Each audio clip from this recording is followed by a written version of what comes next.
Ladies and gentlemen, welcome to Bronze Nation TV.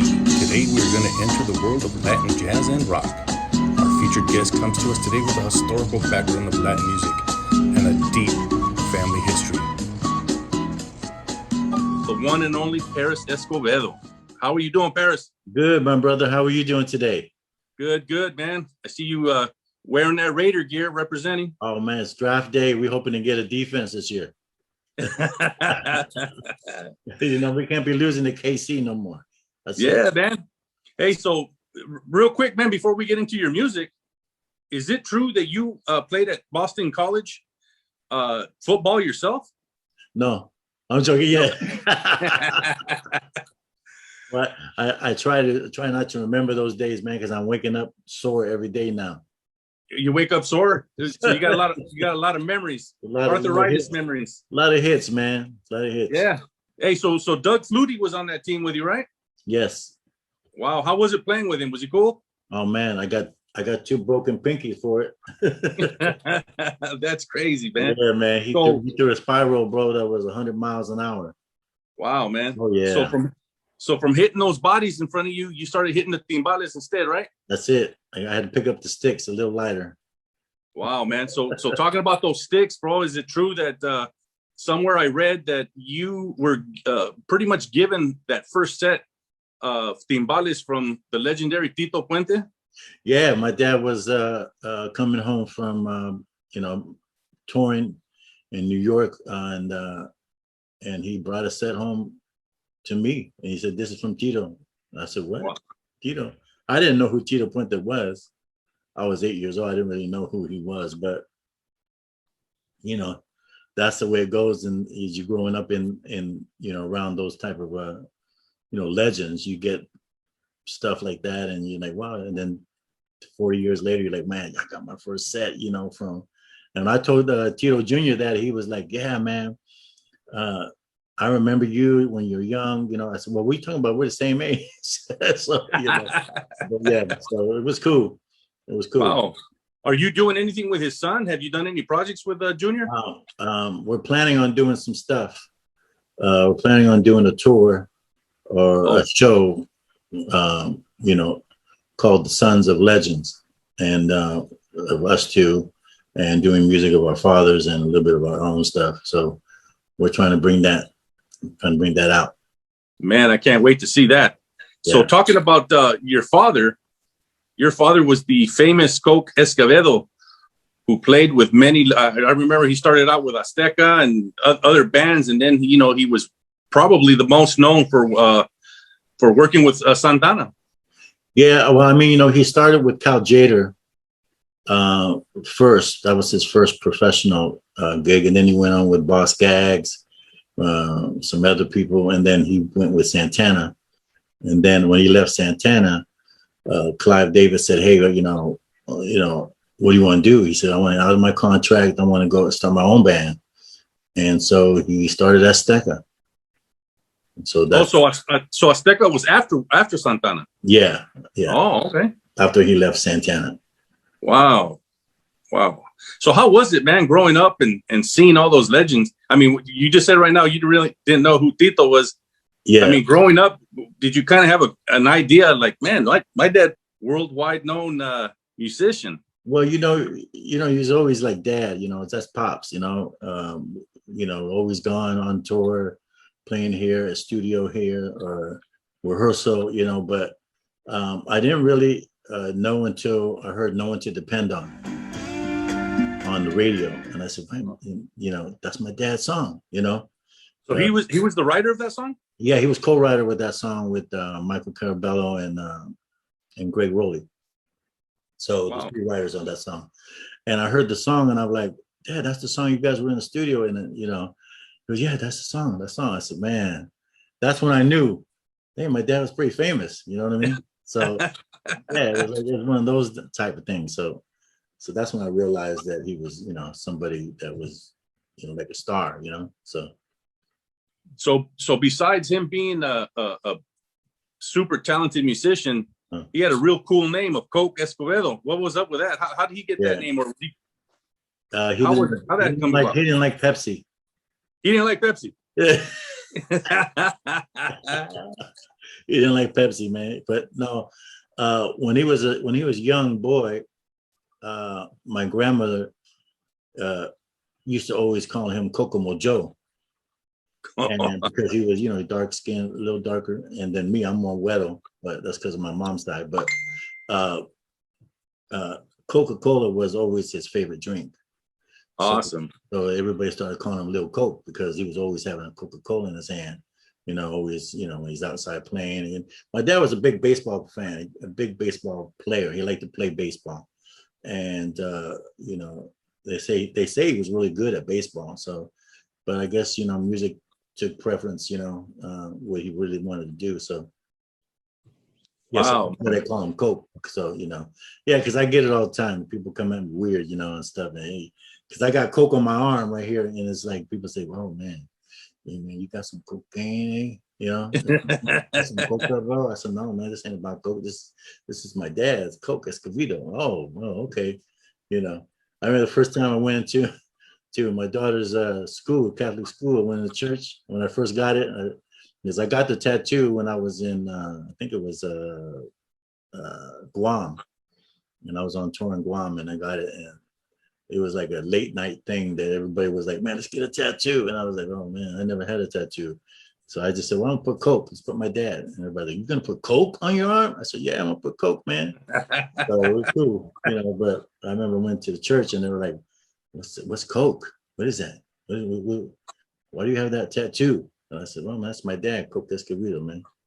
So everybody said, "Oh, okay, cool." You have to explain the tattoo, you know what I mean? That's what I'm saying. It's like you have to explain. That's awesome though, man. That's a talking piece that you'll have for the rest of your life. Right. Hey, so going back a little bit to your family history, how far do you go back as the first musician that pretty much started this legendary family that you have, man? And we'll get into some of those family members that are well known in the industry. How far back do you go that you can remember or that you know of that was basically kind of started it all? Yeah, I mean, my father and my uncle Pete were they started as far as the family that I grew up around. As the Escovedo brothers, they toured all over they played all over the Bay Area, became pretty well known in the Bay Area as the brother duo, so to speak. They're like the Splash Brothers kind of thing. but yeah, so they were influential to a lot of the other family members, like my cousin Sheila E, my cousin Juan Escovedo or Peter Michael, myself, my cousin Renee Escovedo, who also plays drums and stuff. So growing up, we all used to play, in my Uncle Pete's garage. We used to all, try to imitate our fathers, playing. Those were the times when my dad and my Uncle Pete both played for Santana, so and playing, just in general with different artists. So I remember those days as growing up, as a musician or wanting to be a musician, but I was really into sports. I played football, I played basketball in college and high school, all American kind of stuff. That was my thing. My thing was playing sports. I wanted to, I didn't want to play music, but you can't control that sometimes, that's in your DNA. And I think that if you're born with it and it's not really something you have to learn, it's just something that's in you, and then you feel the rhythm and you do it. You know what I mean? You don't try to fight it. You just do it. You know what I mean? Wow, man, that's awesome. So right now, I see that you're in the studio right now. Mm-hmm. Are you working on something that you can talk about, or? Yeah, we're working on the new Nation show. The Bronze Nation? Yeah, we're working on the Bronze Nation's theme. There you go. We're gonna do something real sweet for you, man. Awesome, brother. I would love it. So what artists are you collaborating with right now? I mean, I know I was at the station out there with Angel Baby, I should say, and he was they were requesting that that song Despacito, bro, and you know, and a little catchy. But who else are you collaborating with right now? I did a song on my new record, Legacy. I did a song with one of the Barge, the Barges. I did a song with one of the Barges, and then I did. Right now, I'm doing a new song that I'm probably going to drop by the summer. It's called 1800 with an artist named Ari Jams and Seven Music. So we're going to drop that, and then we're doing another song that I won't tell you about right now, but it's going to be hot. Right on, man. Right on. So, hey, so with all the different, venues that you've done and artists that you've played with, who were you most proud of being on the same stage with? You know what? I've done a lot of studio work and touring. I've done Pink on her first record, her first single. I was all over that. And Arrested Development, Bobby Brown, Angie Stone. So, but my favorite band performing and touring with is Arrested Development, only because their music and Speech, big shout out to Speech, my brother. The music is so positive. It's got a positive vibe. There's nothing negative in his words, and I just enjoy that. I enjoy playing. It's got good production all the time, and so I just enjoy playing with them, when we go out. That's true talent, man, when you're just straight positive and can get something out there that's funky. Yeah, because it's not really something that gets a lot of air. You know what I mean? Unfortunately, that's true. Because like he always says, he challenges radio stations to play positive music, and as a society, we should want something better, for our consciousness of our people anyway. You know what I mean? And just the messages behind what he has to say. We need that. We need to hear positive things, not always so negative. You know what I mean? And in today's society, that's all we hear is, how to do this and you need to do this. And, instead of having a creative mind of yourself, you know what I mean? Brother, so besides positive music, how do you see Latinos in the music business? Why is it so difficult for so many good, talented Latino groups, especially Mexicano groups, Chicano groups, to just take it to that next level? What's holding them back, or is it what's going on? Because I see so much talent, but it seems like sometimes, man, there's a lot of roadblocks. In your opinion, what's causing that? I'm not sure. I think everybody's situation is unique, but I think that in general, perseverance and understanding your craft and working at your craft has a lot to do with your success. You know what I mean? Waking up every morning and doing something towards that is going to get you to a successful career.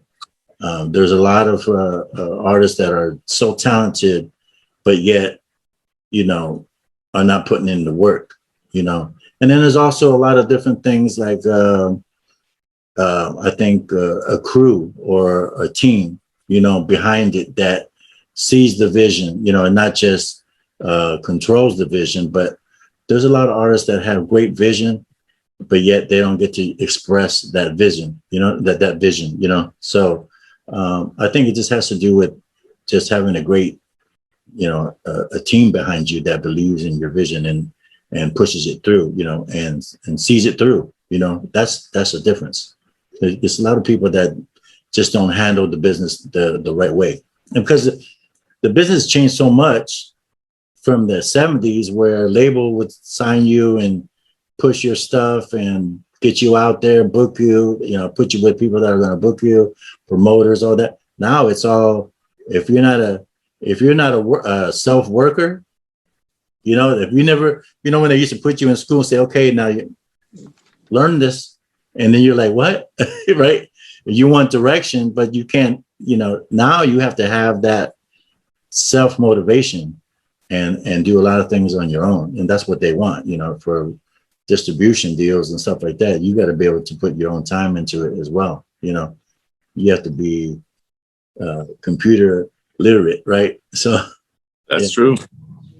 And that's the difference. So Parris, I think you're right, man. That circle that you surround yourself goes back to a thing that my dad always, pounded in us, and he used to tell us in Spanish, "Show me your friends, and I'll tell you who you are." Right. And it goes back to that. It's so true.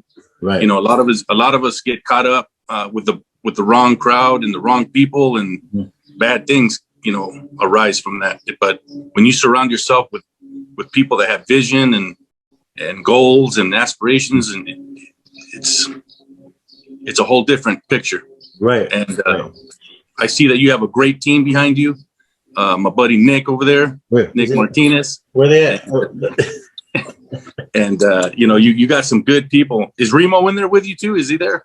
Who? Remo? No, Moreno? Here? No. But those are some good people, man. And you've always been surrounded. I mean, the talent is definitely pouring out of your pores, and the music is awesome, and you have given a piece of history to our people, man. Yeah. And you've made history, brother, and you're continuously making history. And we appreciate you coming today and kind of just giving us a little background of who Paris Escovedo is and the music that you're working on right now. I can't wait to hear it. And let us know on your tours. And we just thank you, man, for coming aboard today and giving us your time. Appreciate it. Oh, thank you for having me, man. I really appreciate it. And Nick and I go back way back, and we've always wanted to really do something, bigger than what we've done in the past. And so we're really excited about this new venture that we're doing together and making this thing work. And I'm really excited for the opportunity. Yeah, man, we're excited about the new 21 after this pandemic, right? Jeez, you ain't lying. You ain't lying. I'm ready for some new life. Yeah, because I get so many stories that whenever I go out and the old cats come up to me and they say, "Hey, man, your dad Coke, blah blah blah," right? And they're like, "You're just like your dad. You got the big glasses. You got the look, the persona of your dad, blah blah blah. You're just like a walking image of him." And I really think that thankful for that, because my dad was that cool. He was a cool cat. He looked cool, man. He always looked cool. He was always like, "Man, you got to go into the meeting, suited. You got to go in like $1 million, because people that got money, they don't want to spend no money on somebody that looks like they ain't got no money." I said, "Really?" He goes, "Yeah." So he's, my dad used to. I had a cat that came up and said, "Man, your dad came into my club in a red leather pants, red leather shoes, like boots." He goes in red leather jacket, and man, in a red leather hat, a brim. I said, "What?" He goes, "Yeah, he was cool, man." One thing I've always saw too is that in all his pictures, man, he had a smile. Yeah, he had a big smile. So he was basically the original Coke with a smile, man. That's right. If you think about it, hey, what I got to do it. That's a good marketing tip right there. A Coke with a smile. Yeah. Get the real thing. Right? The real one, the OG. That's it. That is good. Well, brother, thank you, man. And we are looking forward to seeing what Paris Escovedo is going to be coming up with next. We thank you for joining Bronx Nation. And man, God bless you, brother. Thank you. God bless you too, brother. Have a good one.